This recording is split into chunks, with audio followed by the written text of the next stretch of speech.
Han pasado 5 años y es increíble cómo todavía estas imágenes conmueven, emocionan. Después de este recuerdo, vamos a conocer cómo se mantuvieron vivos de boca de los mismos protagonistas. Invito acá adelante, por favor, al doctor Jorge Díaz, encargado del operativo médico.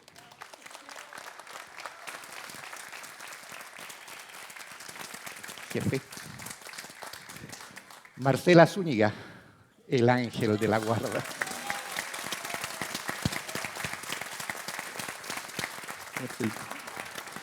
Doctor, siéntese ahí, por favor. Al comandante Andrés Llarena, especialista en medicina de submarinos. Adelante, por favor. Y a don Johnny Barrios, el minero número 21. ¡Bravo! Adelante, por favor.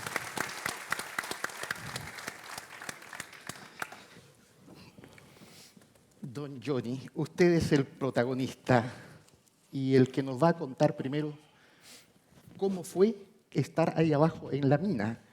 Yo nunca he estado en una mina, no conozco cómo es el ambiente, cuáles son las dimensiones, si es algo estrecho, si es algo grande. ¿Cómo era el lugar donde ustedes estuvieron esos 70 días? Bueno, el lugar es amplio. Los túneles tienen aproximadamente 4 metros de ancho, 3,5 metros de alto, porque por ahí tienen que pasar máquinas muy grandes. Nosotros estamos en una curva, que en esa curva hicieron el refugio. El refugio tenía 4 metros de ancho, 3,5 de alto y un fondo de 8 metros. ¿Y qué hay en ese refugio? En ese refugio, aparte de estar fortificado con malla, perno y plisset, había una caja que tenía un largo de 1,20 m, ancho unos 80 centímetros, alto 50, ahí donde se guardaban los alimentos para un posible accidente. Sí. ¿Y qué había cuando ustedes fueron a abrir la caja? Bueno, los alimentos eran pocos y lo terrible de que muchos de ellos estaban vencidos hasta ese momento. ¿Y con qué se quedaron? ¿Qué es lo que había para comer efectivamente? Bueno, exactamente no sé la cantidad, pero el primer día, no, el segundo día comimos una galleta con,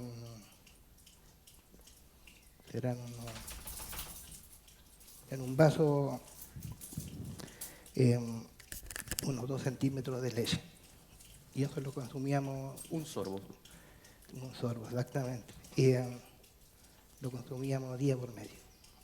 Y después día por medio, una galleta y un sorbo de leche. Claro. Y después, posteriormente, cuando ya estaban quedando muy poco ya, eso lo consumíamos cada 2 días. Ya lo último lo que lo quedaban eran 2 tarros de atún, que eso lo íbamos a consumir en 3 días después. Esos tarros de atún. Esos tarros. ¿Algo similar a esto, Johnny? Sí, esto es. Dos de estos tarros lo teníamos para consumirlo 3 días después. O sea que cuando lo encontraron, nosotros nos faltaban 3 días más para consumir esto. ¿Y eso usted lo conservó? No, ella lo conservó. Ya. Mire, esto en un tiesto que almacenaba por lo menos 5 litros de agua, eso se corta en la parte de arriba, se le echan 4 litros de agua y se le echan en los 2 tarros de agua. Claro, y eso se revuelve y queda una cosa espantosa así. ¿Y eso es lo que tenían que comer? Claro, eso es lo que íbamos a consumir 3 días después que lo rescataron. O sea, que llegó a la sonda. Parece una pregunta fuera de lugar o redundante, pero ¿usted pasó hambre? ¿Lo pasó mal? No, yo no. Comparado con mis demás compañeros, yo no. ¿Por qué? No sé qué es lo que pasaría en ese momento. Tal vez estaba más alimentado, siempre fui gordito. Pero yo veía a mis otros compañeros que, por ejemplo, un tarrito de eso, que después ya de estar ocupado, quedaban restos de aceite, algo de atún, y con una delicadeza que le pasaban la mano Para y sacarlo. se la echaban a la boca, otros buscaban los tarros de basura, restos de cáscara, de fruta. Lo que se encontraban ellos lo comían, en los basureros que estaban ahí, que habían varios. Aparte del tema de alimentación, el hecho de saberse atrapados, que no tenían salida, porque ustedes intentaron remover el material que estaba obstaculizando ahí el túnel y se dieron cuenta que no había forma de salir. ¿Hubo susto? Sí. ¿Qué es lo que se comentaba? ¿Qué veía usted en el ambiente del grupo? Bueno, mire, siempre se tuvo la posibilidad de que nosotros íbamos a salir por el túnel. Por sus propios medios. Claro, que iban a meter máquinas, iban a despejar el túnel y íbamos a salir. Ya. Porque nosotros no sabíamos qué tan grande era la piedra que había caído. Pero después ya iban pasando los días y toda la gente se comentaba de que escuchaban voces por las mangueras, cosas así, que era una ilusión que no existía tampoco. Y después empezamos a comentar sobre hacer sondaje para llegar al lugar donde estábamos nosotros. Bueno, y al final eso es lo que resultó de sondear hasta que lo encontraron. Pero hubo desesperación en el grupo, o en algunas personas, seguramente no en todo el grupo, pero ¿qué tan mal vio usted a alguno de sus compañeros? Bueno, al principio eran pocos los que colapsaron, sí, no todos, porque bueno, existía la posibilidad de que el rescate fuera luego. Había esperanza. Sí. Pero bueno, es más el cuidado que teníamos entre todos, de que una persona no se aislara, que siempre estuviéramos todos juntos. Él se perdía, algunos lo buscábamos porque corría la posibilidad de que alguien hiciera algo en contra de su propia vida. ¿Sí? Sí. Doctor Díaz, a esas alturas, ya cuando empezaron a pasar los días, ¿cuál era la estimación de ustedes? Porque ustedes tampoco sabían si estaban vivos o no. ¿Qué es lo que se comentaba? ¿Qué pensaban ustedes? Bueno, teníamos muchas alternativas. Los expertos en accidentes nos decían que, dada la magnitud de la explosión que había ocurrido dentro de la mina por esta bajada violenta de la roca, podría haber un número de los mineros que estaban dentro que haya tenido lesiones, algunos que podrían haber fallecido en el mismo instante, y probablemente en la medida en que iban transcurriendo los días, la opinión de los expertos era que probablemente algunos de los que tuvieran lesiones muy graves podrían haber también muerto. Por lo tanto, nuestra estimación era que con alta probabilidad íbamos a encontrar personas vivas, pero también con una muy alta probabilidad no iba a estar el grupo completo. Teníamos sí una tranquilidad muy grande porque, curiosamente, este cajón que se mantiene siempre dentro de las minas, habitualmente este cajón está vacío, no está lleno, porque va desapareciendo las cosas que están dentro del cajón Los a través víveres. del tiempo, los víveres, y no se repone oportunamente. Probablemente deben haber ocurrido muchas veces y en esta mina y en otras, que los mismos trabajadores, a veces por razones de necesidad de alimentarse, recurren a esos alimentos y los ocupan. Entonces, el hombre que estaba a cargo de reponer los alimentos pidió una entrevista conmigo al cuarto, quinto día de estar haber ocurrido el accidente, y me dice: doctor, yo le juro que yo ese mismo día a las 9 de la mañana bajé y repuse los tarros de atún y unos litros de leche dentro del cajón. Por lo tanto, ellos tienen alimento. Y él tenía muy claro, incluso andaba con una boleta de supermercado con algunas cosas que había comprado, y que decía que él lo había repuesto, y por eso teníamos nosotros una cierta tranquilidad. Y el día viernes 15, cuando todavía habíamos perdido las esperanzas porque uno de los sondajes había pasado de largo y no había logrado dar con la galería,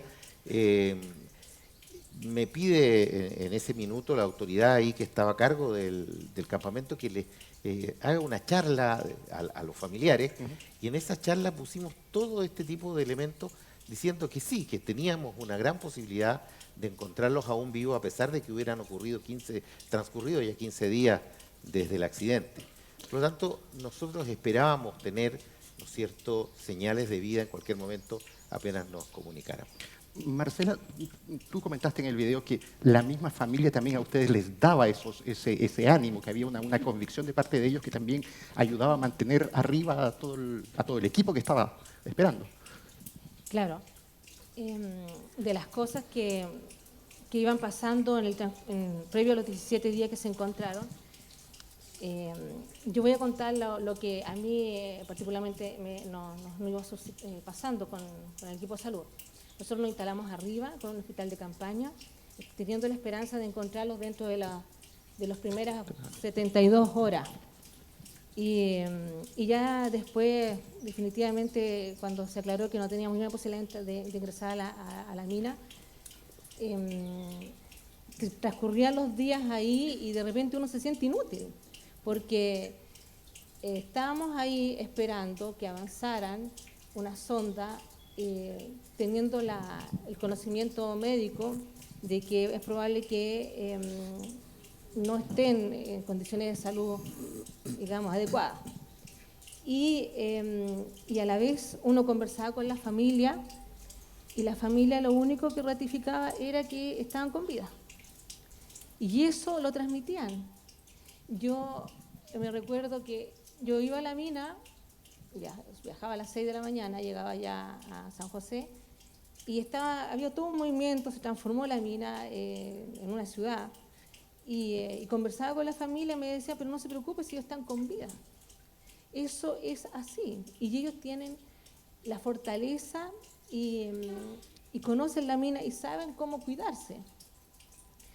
Y a la vez tenía la otra contraparte que llegaba a Copiapó a preparar algunos elementos que tenía que subir allá al campamento, a la estación donde estábamos nosotros, y me decían todo lo contrario, porque los médicos me decían, tú tienes claro que médicamente cada día que avanza es menos las posibilidades de encontrarlo.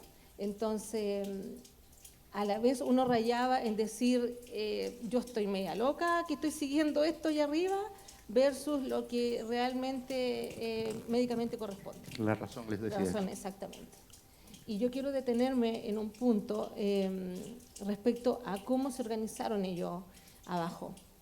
Tal como lo explicó don Johnny, quedaron 2 tarros de atún, y estos 2 tarros, ellos, cuando nosotros los encontramos, los enviaron para arriba, y ellos, yo siempre pensaba cómo lo hacían para repartirle a los 33 un tarro. Y ahora me explico cómo, que en el fondo agarraban este tarro, lo hacían como una sopa, y eso era lo que comían. Y efectivamente quedaban 2 tarros como para 1 o 2 días más. Estuvieron así 17 días, hasta que una de las sondas rompió el techo, rompió un muro del túnel. ¿Cómo fue? Cuéntenos. No, rompió el techo. Eso estaba retirado del refugio, aproximadamente unos 30 metros. Bueno, estuvimos esperando toda la noche, el ruido fuerte empezó aproximadamente como a las 10 de la noche. Y eso, o sea, la mayoría estuvimos despiertos toda la noche, estábamos esperando si rompía o pasaba de largo de nuevo. Pero afortunadamente a las 7 de la mañana eso rompió en la orilla del techo, aproximadamente unos 20 centímetros. Se hubiera desviado un poquito y eso pasa de largo de nuevo. Ajá. ¿Y qué pasó en el grupo? Bueno, estaban tan decaídos la gente en ese tiempo, tan desnutrida, que no sé qué pasó en ese momento, que todos corrieron. Yo en ese momento se me descargó la lámpara y fui a cargarla, porque yo tenía una lámpara china que la conectaba a una batería grande de camión, y la cargaba en 2 minutos, 3 minutos, y eso me duraba una carga para 6, 7 horas aproximadamente. Y en ese momento, cuando yo estaba cargando, rompió y todos los demás salieron de dentro del refugio, porque la mayoría estaban adentro. Y fueron a ver, así que yo en ese momento cargué la lámpara, la tapé y me fui porque en ese momento subió la grúa horquilla y teníamos que acuñar el techo por seguridad más bien eso, porque desprendieron piedras muy grandes cuando rompió. Entonces teníamos que botar el resto que estaba ahí porque eran peligrosas, sobre todo para la gente que iba a estar abajo. Así que yo subí con el Esteban, acuñamos bien todo lo que estaba suelto y quedó la barra metida hasta el fondo. Hasta el suelo. Claro. Entonces después, para poderlas levantar, o sea, se ocupan métodos, o sea, códigos mineros que se ocupan, o sea, lo ocupan generalmente los pirquineros, que es, por ejemplo, golpea 2 veces y eso es bajar. 3, subir, 1, detener. Eso ya es un código establecido. Claro. Entonces le pegamos 3 golpes y empezaron a levantarse las barras. Un poquito, porque si no, esas se hubieran reventado abajo, porque ya estaban curvados un buen poco. En ese rato ocupamos nosotros para pintarlo algo, porque nosotros teníamos 3 tarros de spray de pintura roja, pero como estaba mojado, bajaba mucha agua por las barras, muy poca pintura se adherió a las barras. Se les iba la pintura. Claro. Por eso que llegó tan poco pintada, porque no se adhirió más por el agua que tenía la barra. Y en unos huequitos que tienen arriba del bit, ahí se le metió un primer mensaje. El otro, al terminar el martillo, también tiene otro, y ahí se metió el otro mensaje. Porque ¿Estaban envueltos? ¿Estaban claro, protegidos? alrededor de las barras. Y protegidos y con caucho para que para que no se soltara de donde estaba puesto. ¿Y esos mensajes ya los tenían escritos de antes? Sí, esos estaban escritos desde el principio, cuando nosotros quedamos adentro del accidente. Esos mensajes se escribieron, estaban bien protegidos con nylon y eran 3 de esos mensajes. Subió solamente uno, ¿no? El mismo papelito ¿no colocaron? estaban tres de esos, porque no se sabía a dónde iba a romper, entonces iban a repartir grupos para abajo, en el centro y otros más arriba. Entonces, también fierros que nosotros le llamamos, que lo ocupan en los jumbos, los culatines, para golpear, porque eran más firmes, o sea, más pesados. Teníamos 3 de esos, 3 mensajes, 3 tubos de pintura y 3 culatines para golpear. O sea, ustedes están ya preparados para el momento que pudiesen tomar contacto con ustedes. Sí, exactamente. Todo eso sí estaba preparado anteriormente. Bueno, ese mensaje o esos mensajes son los que están en la retina, en la memoria, en el corazón de todos. Y ahí ustedes, arriba en la superficie, se enteraron de que estaban vivos los 33. ¿Cómo les cambió ahí el panorama en cuanto a lo que ustedes estaban preparando? Bueno, nosotros habíamos preparado una gran cantidad de elementos para el encuentro. Nos habíamos preparado con un protocolo escrito con respecto a la primera comunicación, a qué es lo que íbamos a preguntar. Teníamos una encuesta primaria que les íbamos a hacer. Nos sorprendió el número. O sea, cuando nos enteramos que eran 33, realmente fue más allá de lo que siempre esperamos, que estuvieran todos con vida. Y eso, por supuesto, le impuso al equipo un esfuerzo muy importante desde el punto de vista de tener todos los elementos necesarios. Habíamos calculado que debíamos entregarle a lo menos 5 litros de agua a cada uno, diario. Y por supuesto, si eso lo multiplicamos por 33 y teniendo una disponibilidad de un tubo, que inicialmente se vio algo en las imágenes ahí, era un tubo de PVC que no tenía más de 5 centímetros o 6 centímetros de diámetro. Posteriormente se fue perfeccionando y hubo después un tubo metálico que fue de mayor diámetro y permitió pasar algunas cosas más. Pero inicialmente dentro del primer tubo no cabía una botella de agua de estas plásticas para poder transferirlo. Entonces teníamos que tener preparado agua en pequeños envases similares, que son los mismos envases que se usan para las Comercial. muestras de orina, que después de varias pruebas logramos determinar que eso era lo más adecuado. Y el primer contacto que hicimos con ellos fue, después del saludo inicial, una encuesta personalizada que me correspondió hacerla a mí a través del teléfono extraordinario que nos permitió conversar con cada uno de ellos, hacerles 7 u 8 preguntas que teníamos preestablecidas y después, lo más importante, era compartir esas preguntas con la familia. Terminada la encuesta, nos fuimos al campamento a hablar con la familia y a cada uno de ellos les leímos personalmente, en pequeño grupo, así, de a uno por uno, las respuestas que nos habían dado sus cónyuges, sus hermanos, sus hijos, los que estaban dentro de la mina. Y eso trajo ya definitivamente la tranquilidad a la familia. Eso fue un primer elemento fundamental para poder bajar esa presión tan intensa que se había acumulado en el grupo social que estaba en el entorno de la mina, cuando ya los familiares dijeron, ya, está sano, o tiene, ¿no es cierto?, vida, y esa vida que tiene es lo suficientemente firme como para poder soportar lo que viene delante. Por lo tanto, ese primer elemento fue fundamental para dar tranquilidad a la familia. Ahí el desafío para ustedes empezó, fue distinto, cambió un cambio de dirección del trabajo. Absolutamente, ya, como decía Marcela inicialmente, de la inactividad que tuvimos durante los primeros 17 días, que fue más bien una actividad de conocimiento, de aprendizaje, de búsqueda bibliográfica, darnos cuenta que en el mundo no existían experiencias similares, buscar antecedentes, apoyarnos en distintos grupos a través del país que nos entregaron información, finalmente armar una estructura, documentos que nos permitieran trabajar en esto, a la práctica. Y lo primero que nos dimos cuenta, que la alimentación que habíamos definido nos era insuficiente.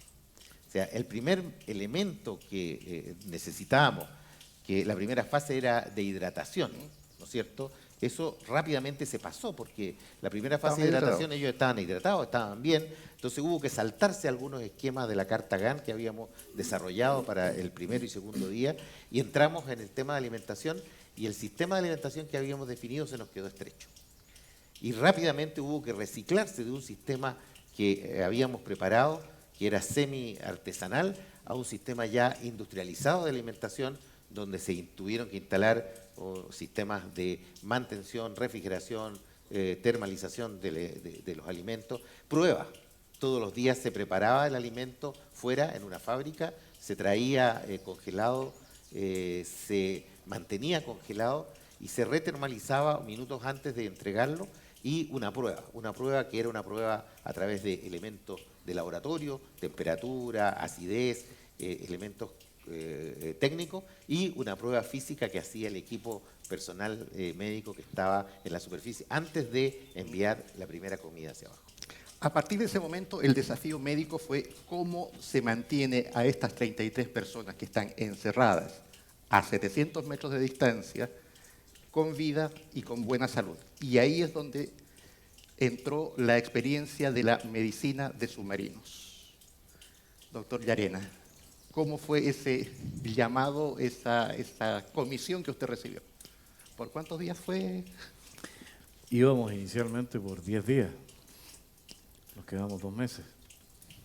Bueno, hay que recordar que la Marina entera y el país estaba golpeado.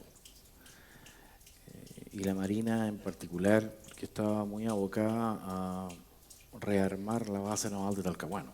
Después del terremoto. Y algunos de nosotros nos tocó participar de esta operación de recuperación de la base naval de Talcahuano, donde coincidentemente está la base de la Fuerza Submarina, que también estaba destruida. A mí me tocó en lo personal estar desde el 3 de marzo, o sea, 4 días después de ocurrido el impacto, hasta los primeros días de agosto. Por lo tanto, no había estado en mi casa mayormente. Y ahí lo comisionan ahí. Y me llega una siguiente llamada telefónica de miembros del alto mando de la institución que me dicen, Yarena, preséntese en 2 horas a la base aeronaval porque va a abordar una aeronave que lo va a llevar al norte para colaborar con el rescate de los mineros. La medicina de submarinos, ¿qué es lo que aporta? ¿Cuáles son los elementos distintivos que en este caso ayudaron al resto del equipo médico? Lo que ocurre es que las autoridades a cargo de parte del gobierno, cuando se encuentran vivos los mineros, se encuentran con como ya está descrito, con un enorme desafío, con un nuevo escenario, y la conclusión era una sola. Esto era más grande que las capacidades de un grupo de gente. Y lo lógico, el paso siguiente era a quién le pido ayuda. Se pensó en que la gente de la NASA podía aportar, como posteriormente así fue. Y también se pensó en un paralelismo entre lo que había ocurrido en la mina de San José y lo que nosotros denominamos un submarino siniestrado que estaba perdido y que había que encontrar. Las similitudes son importantes. En el caso del submarino hay que encontrarlo. Equivale a los sondajes. Una vez encontrados hay que tirar lo que se llama una línea de vida. Es decir, hay que darle soporte desde lo más básico a lo menos básico. Y por supuesto lo primero era la calidad del aire, si tenían suficiente oxígeno. Posteriormente viene la línea de agua y posteriormente alimentación, medicamentos, etc. Entonces había una analogía muy, muy importante, con obviamente algunas diferencias también importantes, pero independiente de las vicisitudes, recibimos la orden y me presenté en la base aeronaval y literalmente me sentía como en una de esas películas de James Bond, donde a uno le dicen lo van a brifear en el aire y le van a entregar la misión. Porque nos subimos a esa Nadie aeronave. debe enterarse, ni siquiera su familia. Nos subimos a esa aeronave y la verdad es que ahí empezamos a hacernos la pregunta que nos hicieron, no sé si 1000 veces, cuando llegamos al desierto. Éramos un grupo de 4 en tenida naval. Y recuerdo los comentarios dentro del grupo de los 4 cuando desfilábamos literalmente entre la gente que nos quedaba mirando como si tuviéramos alguna enfermedad contagiosa. ¿Qué hacen los marinos en el desierto? Más perdido que marino en el desierto. Y la verdad es que nosotros también nos sentíamos un poco en corral ajeno. O sea, ahí apareció la chispa, la chispeza, como se dice ahora, del chileno. Algunos con el uso de algunos términos o chilenismos nos decían, ¿qué están haciendo ustedes aquí? Y la verdad es que como la explicación era muy larga, y nosotros tampoco la teníamos tan clara, pero nosotros íbamos a asesorar en el tema del rescate de submarinos. Por supuesto, no habríamos tolerado la primera pregunta, ¿cuántos submarinos han rescatado? La verdad es que nosotros veníamos a aportar nuestra experiencia en la organización, en la práctica y en el ensayo y en el entrenamiento y por supuesto en la teoría de cómo funciona un rescate de submarino. Y uno de los elementos que ustedes propusieron o fueron muy enfáticos era en tener un referente abajo. Nosotros lo que hicimos de alguna manera, que nos cuesta un poco a la gente del área no civil, es imponer, en el buen sentido de la palabra, esta metodología, esta disciplina, este ordenamiento que es costumbre en la operación naval. Entonces, claro, empezamos a hacer algunas preguntas, algunas de ellas no tenían respuesta. Y dentro de este esquema, donde hay un grupo aislado, atrapado, en procedimiento de operación naval uno siempre tiende a tener interlocutores.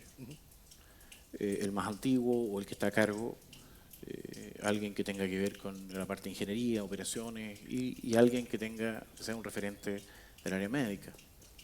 Entonces preguntamos si es que alguno de los 33 había tenido alguna experiencia en algún minuto. Les preguntaron directamente al O grupo sea, abajo. preguntábamos en la superficie, en las reuniones diarias, habituales que hacíamos. Nosotros éramos asesores. Nosotros estábamos muy cautos, porque todos los días nos preguntaban, ¿ustedes qué hacen aquí? Sí.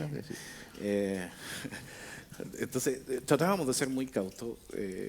Como ya se señaló hace unos minutos, el comandante Navarro estaba a cargo del grupo y él era nuestro interlocutor. Nosotros canalizábamos nuestras inquietudes a través muy disciplinadamente, muy ordenadamente. Y me parece que, no sé si fuiste tú, Jorge, o alguien se comunicó con el grupo a través de los canales que ya Y estaban. ahí preguntaron. Y ahí preguntamos, se preguntó quién había tenido alguna experiencia cruzando los dedos pensando que teníamos un paramédico entre ellos, o alguien que había llegado a tercer año de la escuela de medicina, que era como la carta para el viejito Pascuero. Y Johnny, aparentemente todos dieron un paso atrás y quedó Johnny al frente. Y él terminó voluntariamente ofreciéndose para ser nuestro interlocutor. Y yo pienso, sin temor a equivocarme, corrígeme Johnny, que no sabía en qué se estaba metiendo. No lo sé. ¿Cómo fue eso, Johnny? ¿Cuál es la experiencia que usted tenía al respecto en términos de cuidados médicos o de atención? Bueno, mire, yo me acuerdo cuál fue el doctor que se comunicó con Ursúa abajo y El jefe de ustedes. Claro. Y preguntó quién tenía conocimientos médicos y él lo dijo en voz alta: ¿quién tiene conocimientos médicos de todo? Y todos se quedaron callados, se provocó un silencio total. Y bueno, nadie se ofrece, entonces yo sí había puesto en alguna oportunidad inyecciones, sabía tomar la presión, así. Así que yo le dije, yo me ofrezco. Y hablé con el doctor y me hizo unas preguntas y me dijo: ya, yo te declaro oficialmente el médico para que cuide a los niños que están abajo. ¿Así fue? Así fue, exactamente. Uno de los elementos importantes que yo creo que permitieron que esto se desarrollara adecuadamente es que también dentro de la minería existe disciplina y existe reconocimiento de la autoridad. Dentro de la mina el que manda es el jefe. Y el jefe, y él es el que decide y es el que toma las decisiones. Y el grupo de los 33 tuvo el buen cuidado de mantener la autoridad de Luis Ursúa permanentemente como el referente. Él fue el primero que aparece en las imágenes de video cuando se pasa la primera sonda. Él fue el primero que toma el teléfono y habla cuando nos comunicamos con ellos. Y él es el primero que reporta lo que pasaba dentro de la mina. Por lo tanto, como enseñanza, si eventualmente tenemos otro evento similar, cosa que se puede dar en Chile en cualquier momento, una de las cosas que uno debe tener siempre presente, y creo que lo aprendimos claramente ahí, es que el mantener el canal de comunicación a través de una vía y que sea esa vía siempre la permanente con el resto del equipo. Y él define posteriormente quiénes son sus ayudantes, sus encargados de área, sus jefes de cada elemento, de cada responsable de cada actividad. Y en este caso tuvo el buen cuidado, Luis, de consultar quién tenía alguna experiencia y efectivamente Johnny tenía una extraordinaria experiencia según lo que nosotros esperábamos. Por lo menos sabía tomar la presión y lo dijo en alguna conversación que él prefería tomar la presión con el aparato normal de manómetro manual y no los electrónicos que después le mandamos, que con los 34 grados de temperatura o 90% de humedad que había en el ambiente no funcionaban bien. Johnny, ¿qué tipo de atenciones o cuidados le tocó hacer? Bueno, mire, yo tenía un ayudante que era el Daniel Herrera. Era loco. Cuando había que hacer, tomarle la presión, temperatura a la gente, nos sentamos en una mesa que teníamos y ahí iba llegando la gente, porque teníamos un listado también que lo íbamos haciendo por hora. Al principio todos cooperaban con ir a verse la presión, la temperatura, pero eso fue al principio, no, después ya no, nadie cooperaba, había que ver el ánimo que tenían primero la gente para citarlo, para hacer ese trabajo. No igual era el vacunar era buscarlo, porque ellos muchos no querían vacunar. Y supongo que tenía dónde esconderse por ahí re fácil. Claro, yo con el Daniel lo buscamos porque el espacio era amplio, muy amplio. Entonces ya, lo mandaban, me parece, de 12 vacunas a la vez, porque tenían que mantener una temperatura, me parece. Ajá. Entonces yo me quedaba en el refugio y lo veía a los que estaban ahí, ya ven para acá tú, y lo pinchaba y ocupaba las 12, y después las 12 vacunas, después me iba a la rampa, ocupaba las 12 y después subía al 105, ocupaba las otras. ¿Y quién lo vacunó usted? ¿Mm? ¿Y cómo se las arregló para vacunarse usted? No, yo tenía que hacerlo, pero mi ayudante me decía, no, como te la vayas a poner tú solo, yo te pongo la vacuna. Y tenía buena mano, ¿no? Sí, me parece bien. Sí. Marcela, hay un detalle acá que acaba de mencionar Johnny, que es el ánimo de la gente empezó a cambiar. El tema de la salud mental en estas condiciones de encierro nunca dejó de ser tema. Por el contrario, pese a que hubo esperanza, rescate, comunicación, alimentos, igual se fue deteriorando la relación. O sea, de todas maneras siguió siendo para ustedes un tema a cuidar. Efectivamente, Julio, el tema de la salud mental estuvo presente desde el momento que supimos que estaban atrapados abajo. De hecho, dentro de los protocolos que se armaron estaba la posibilidad de establecer el contacto con ellos o hacer una preparación psicológica con el apoyo de un equipo de psicólogos, ¿ya? Y en lo que he tenido la oportunidad de conversar con Johnny, me he dado cuenta que ellos estuvieron mucho mejor cohesionados y mentalmente mejor soportados previo a los 17 días. Porque de acuerdo a lo que pasaba como equipo de trabajadores, trataron de darse apoyo mutuamente y eso los mantuvo no preocupados de otras cosas que no sea tratar de sobrevivir. Posteriormente, al establecer el canal de comunicación y empezar el trabajo con ellos, claro, cada uno empezó a ver su vida alrededor de su familia y a conocer lo que estaba pasando afuera y tratar de que pasaran los días. Ya cuando establecimos el trabajo diario con ellos, que era un trabajo en horarios de día y de noche para que ellos pudieran descansar, y pensando también en que tenían que estar recuperados mentalmente para el día siguiente.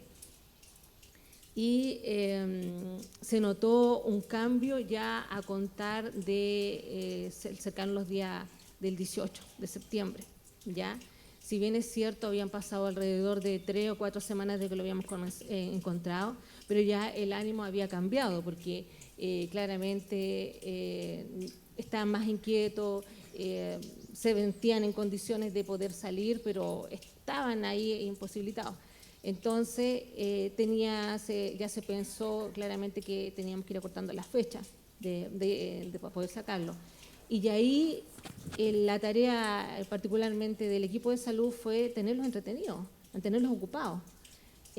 Aparte de lo que eran los horarios de alimentación, que eso eran inamovibles, estaban otras tareas que se tuvieron que pensar, como era el mandarle actividades, o sea, lectura y actividades ya sea con los diarios, con revistas, y que además aportaba harto a la familia.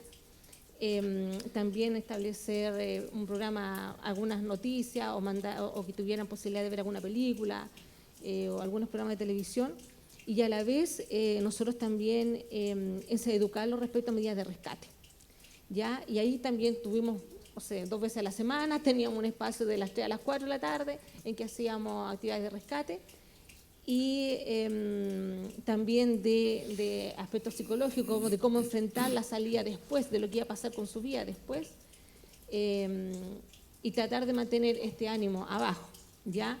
Eso sin desconocer de que efectivamente habían trastornos de sueño, ya que también tuvimos que tratar, y también al momento de hablar con ellos, son sacar algún otro problema que pudiera estar gatillando, algún problema que pudiéramos evitar.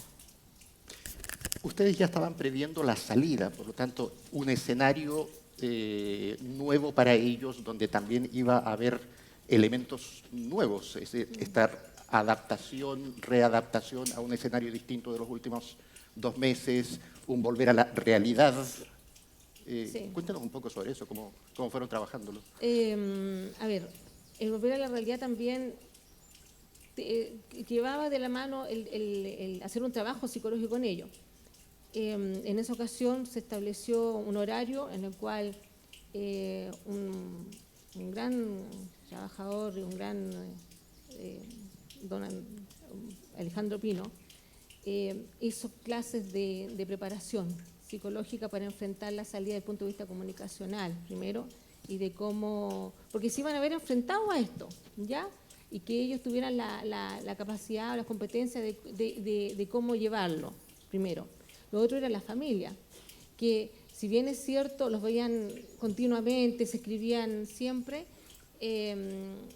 iba a ser una sobrecarga emocional tremenda, ¿ya? Así es que todos los días se veía la posibilidad de que pudieran tener contacto, un espacio pequeño, ese era un horario que no lo podíamos manejar nosotros, pero sí tener, uno exigir, decir, ¿sabe qué? Yo escucho en su tono de voz que don Johnny necesita resolver este tema en particular, por lo tanto necesito que a tal horario esté la persona que él pide ahí para conversar, ¿ya?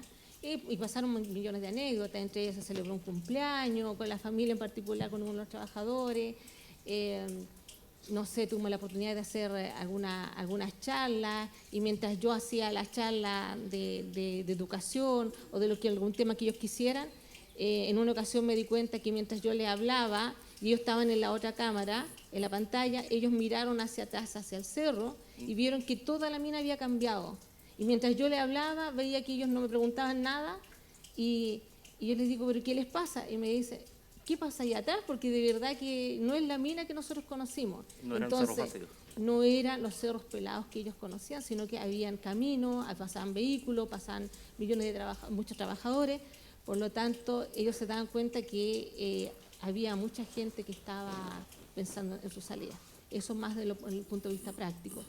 No sé, doctor, si usted quiere ver algo más. Johnny, es que hay un detalle acá que en términos del ambiente, de los cuidados médicos, ustedes estaban previendo también o preparados para emergencias abajo. Sí. Y pasaron un susto, ¿no es cierto? Varios sustos. Entre El episodio de la apendicitis. apendicitis, obstrucciones urinarias. La verdad es que nosotros, los miembros de la Marina que estábamos ahí, nos fuimos de poco perpetuando en el lugar. Sentíamos un profundo respeto por los 33 mineros que estaban atrapados, pero cada vez que uno llamaba a su casa, la pregunta de la hija menor es, papito, ¿cuándo vas a volver? Entonces había una presión importante, pero obviamente que había un trabajo que hacer y había un deber que cumplir. Y nosotros de poco nos fuimos dando cuenta que éramos útiles, porque nosotros tenemos procedimientos, tenemos protocolos en la Marina para enfrentar emergencias, tenemos planes de contingencia, y nos percatamos que a pesar de que había mucha cosa virtual, porque habían protocolos muy bien diseñados que los conversábamos, nos reunimos con Jorge y los armamos.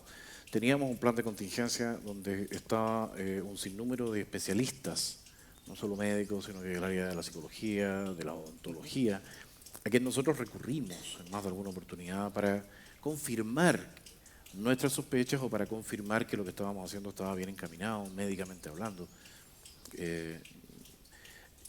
más allá de eso, nosotros sufríamos pensando qué pasa si a alguien le da una apendicitis, qué pasa si alguien tiene una vesícula aguda, qué pasa si tiene un accidente, porque ellos todavía realizaban mucha actividad con movimiento de maquinaria, movimiento de material, y el tema del trauma era un tema.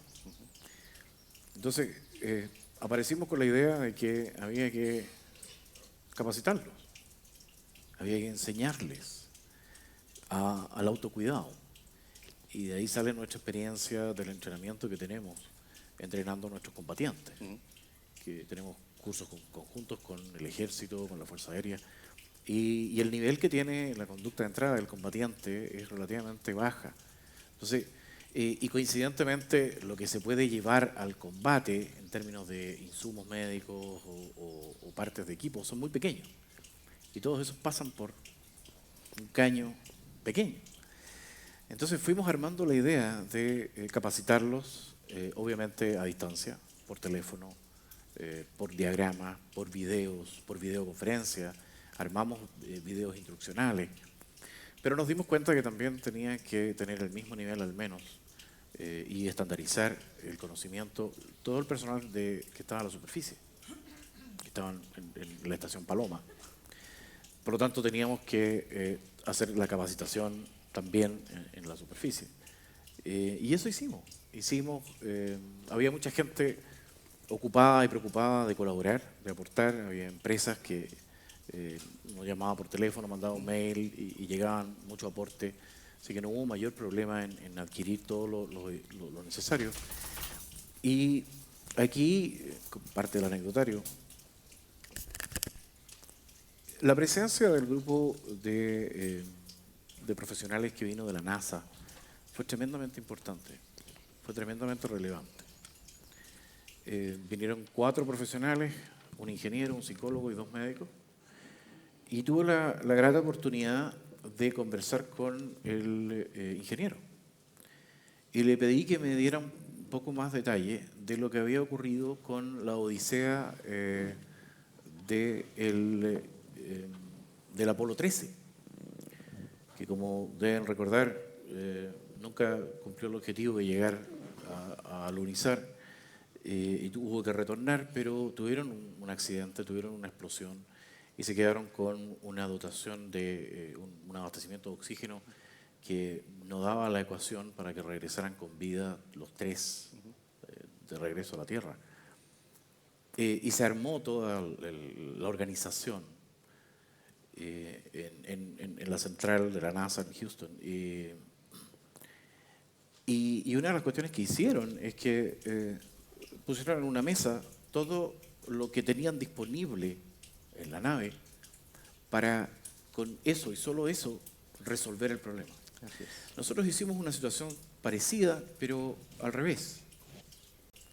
Nosotros armamos un morral de primeros auxilios equipado completamente y armamos otro exactamente igual, en espejo, y lo enviamos al fondo de la mina. Les enseñamos a algunos de ellos, no a los 33, ellos a esa altura estaban divididos en 3 guardias, igual que en la Armada, de 11 cada uno, y se seleccionó a gente de las diferentes guardias para capacitarlos en el uso de ese instrumental o de ese equipamiento médico para paliar o dar una primera respuesta a un evento médico adverso o algún accidente. Y eso, a Dios gracias, no tuvimos que utilizarlo. No tengo idea si funcionó o no, no tengo idea si hubiese funcionado o no, pero nos dio una sensación de seguridad Yo quisiera impresionante. aportar un poco, Julio, en eso. El rol de, a ver, un poco para que nos pongamos en el contexto, que habitualmente cuando uno atiende a una persona, la ve, habla con ella, la toca, sabe le puede tocar la temperatura, le puede tomar la presión arterial, puede conversar con ellos, ver otro lenguaje que en este caso no se veía, porque nosotros estábamos arriba y estaban abajo. Por lo tanto, el contacto que del momento que uno conversaba por teléfono, sabía otro canal de comunicación que era el estado anímico y lo otro era lo que nos iba aportando Johnny, ¿ya? Entonces, todo lo que menciona el doctor Llarena fue también el aporte para que ellos se pudieran entender la importancia de cuidarse, ¿ya? Y que además Johnny reforzara eso, ¿ya? Abajo. Entonces, él también nos transmitía a nosotros que las cosas de repente que no estaban bien. Y el autocuidado pasó a formar parte de algo que nosotros habitualmente, el agente de salud, no toma mucho, lo dejamos un poco de lado, porque no tan solo la gente de salud, sino que todas las personas. Nos dimos cuenta que con medidas simples esto podía llegar a buen término, ¿ya? Una parte era el educarlos en prevención contra algún accidente y lo otro era el que se cuidaran ellos, o sea, saber hidratarse, ver la alimentación, ver los cuidados de salud básicos, Tomar de higiene, control de su propia tomar el salud. control de su problema, porque yo no iba a ir a darle la pastilla, yo no iba a ir a controlarle la presión, ni poderle poner la vacuna, ni saber, porque no los veía, ¿ya? Pero sí tenía la posibilidad de todo lo que me podía referir yo en ese sentido. Tenemos algunas preguntas de los asistentes. ¿Los trabajadores de las minas reciben instrucciones para enfrentar un accidente o derrumbe? ¿Ustedes reciben algún tipo de preparación? No. Doctor, la experiencia que usted tiene en medicina laboral. En esto se divide mucho los tipos de minería que hay en Chile. Estamos hablando de una minería de alto nivel en nuestro país, donde el derecho a saber, conocido como DAS, ¿no es cierto?, se cumple rigurosamente y eso corresponde a la minería que tiene gran desarrollo en el país, la gran minería. Pero eso va desapareciendo en la medida en que el tamaño de la mina y sus capacidades técnicas y de manejo del recurso humano son limitadas.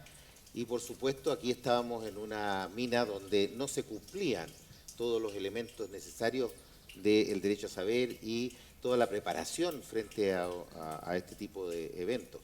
Y por supuesto hay una minería que en este minuto en el país también existe aún, que es la minería del Pirquén, donde nada de esto es conocido y es donde se producen los accidentes más graves y complejos.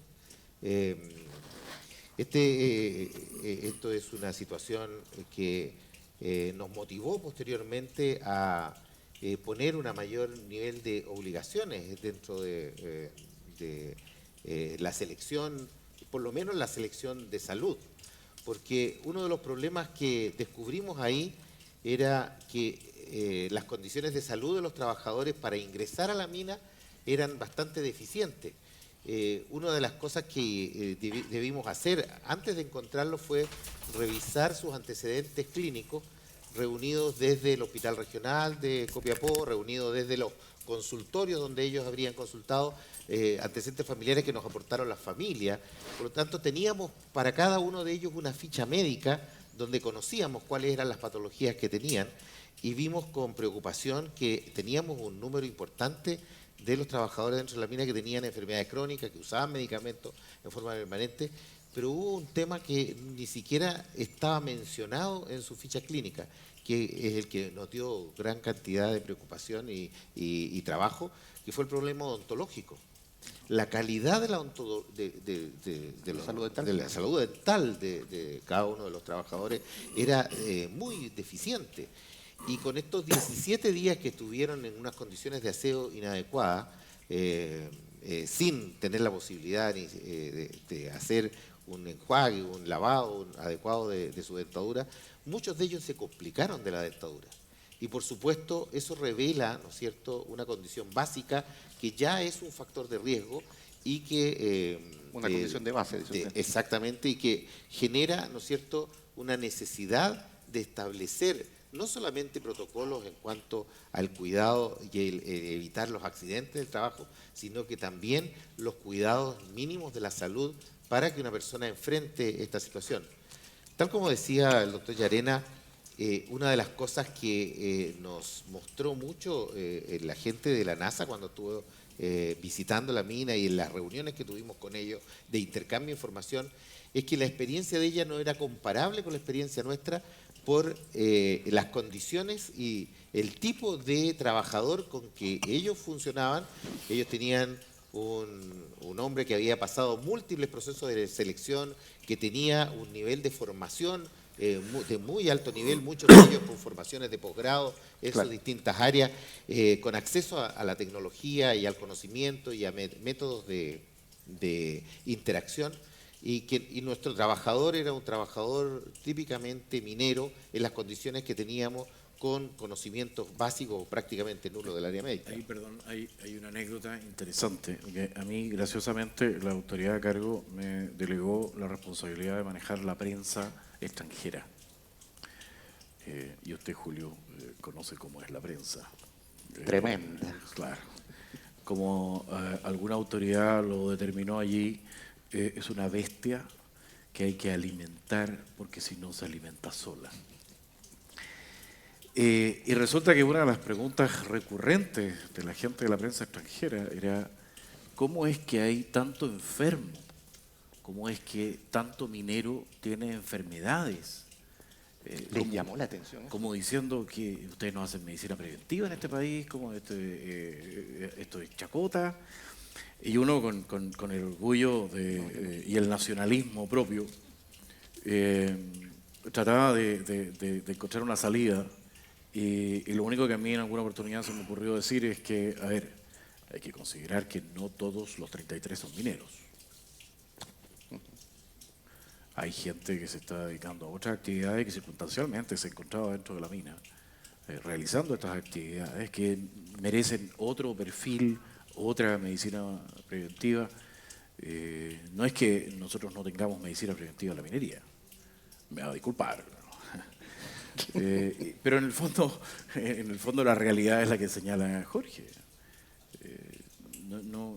Nuestra medicina preventiva en la minería y en algunas otras áreas laborales no es la mejor.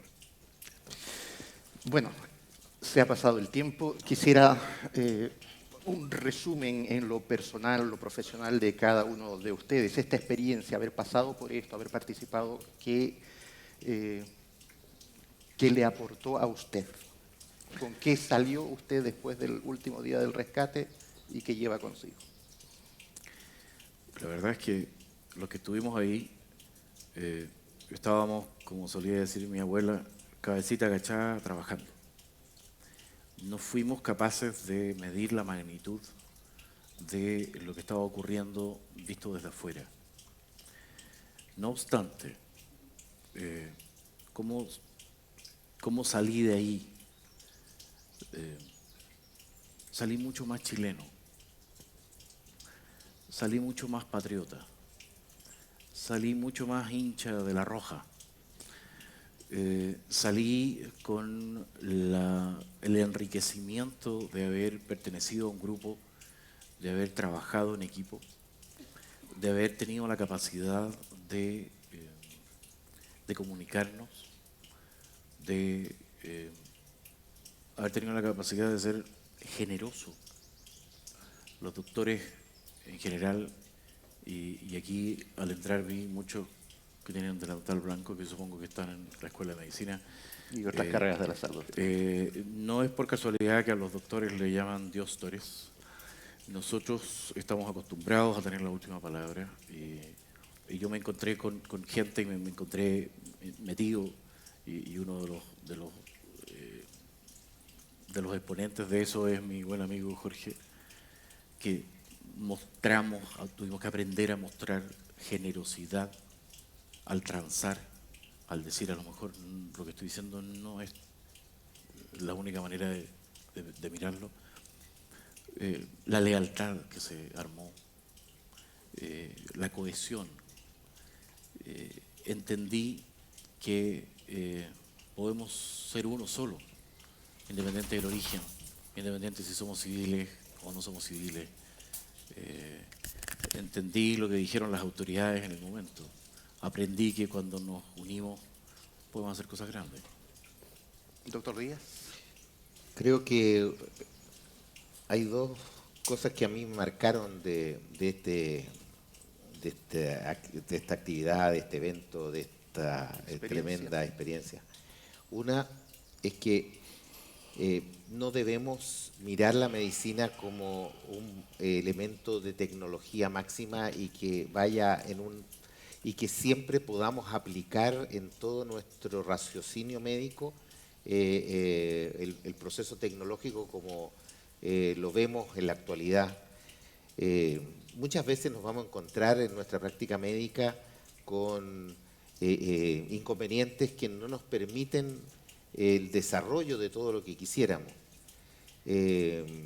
Yo soy un médico de provincia, yo he desarrollado actividades en la capital muy pocas veces dentro de mi vida profesional.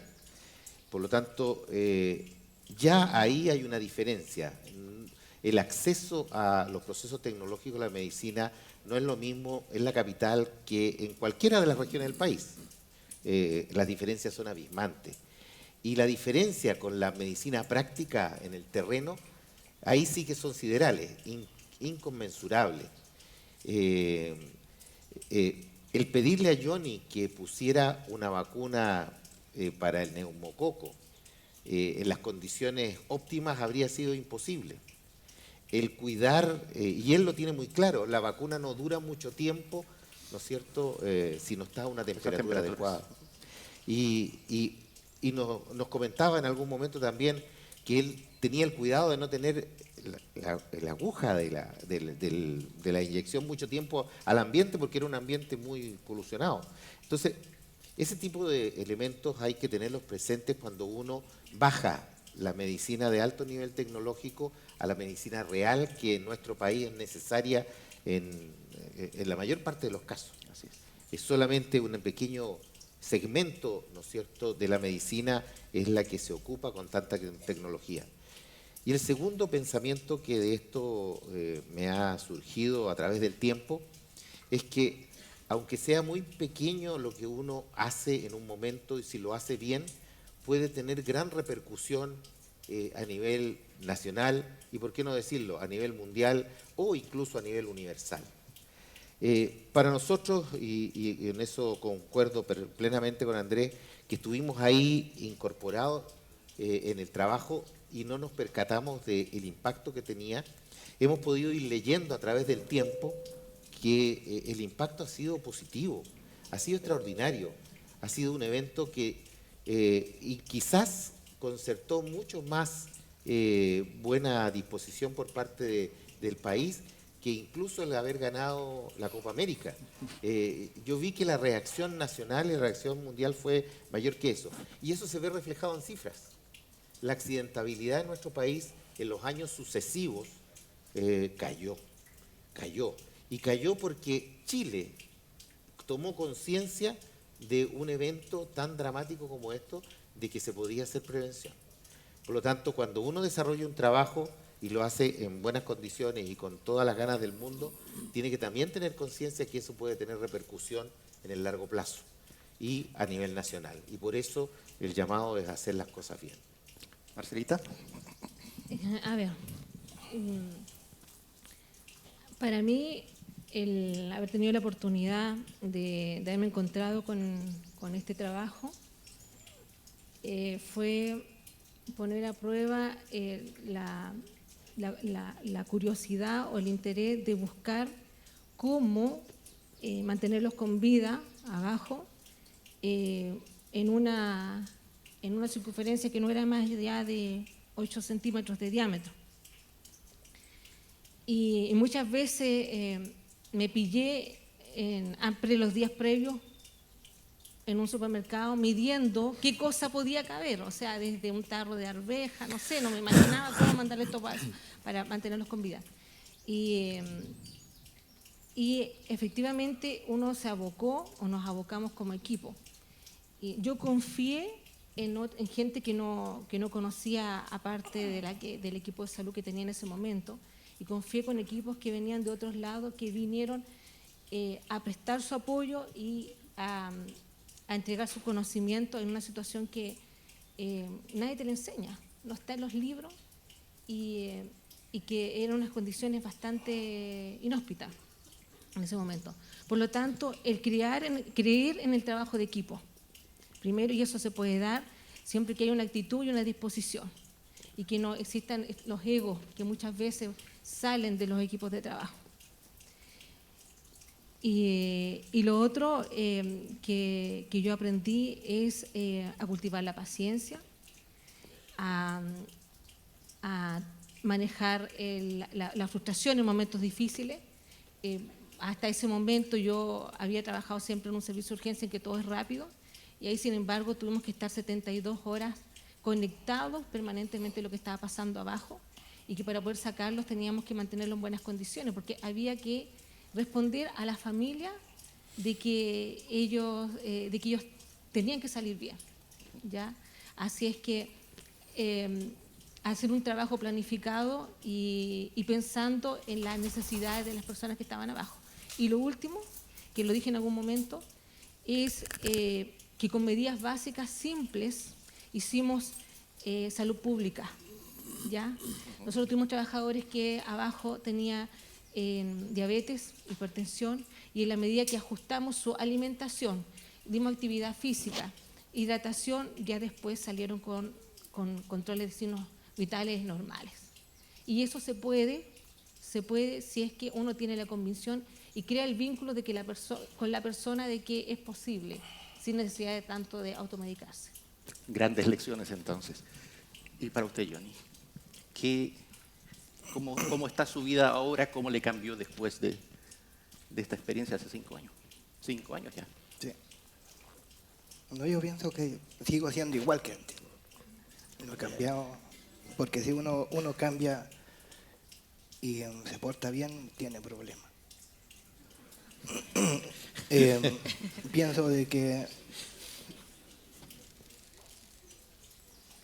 hice bien mi trabajo, a pesar de que andaba muy sucio, porque las condiciones en esas condiciones estábamos, pero me preocupaba de que el lugar a donde ponía la inyección estuviera bien limpia, que no es poner tanto tiempo la aguja al ambiente. Tampoco era como yo una farmacia, sino que como la gente va a la farmacia a buscar, sino que yo repartía los medicamentos que me envían los médicos a cada uno de ellos, porque a veces estaban durmiendo, otros se olvidaban de que tenían que tomarse esos medicamentos, y yo se los repartía. A veces llegaban 2 de la mañana, 3 de la mañana, la última partida, y yo a esa hora se lo iba a repartir a cada uno de ellos. ¿Cómo está ahora usted? Ahora yo estoy bien. Mire, a mí me detectaron silicosis y me pensionaron hace 3 años atrás, pero eso no me dificulta que trabajo. Ahora estoy trabajando en Copiapó y llevo una vida normal como cualquier otra persona. Como cualquiera otra. Señoras y señores, ¿cómo se mantuvieron con vida? Ahora ya sabemos un poco más. Muchísimas gracias a nuestros invitados por la gentileza de compartir con nosotros esta experiencia.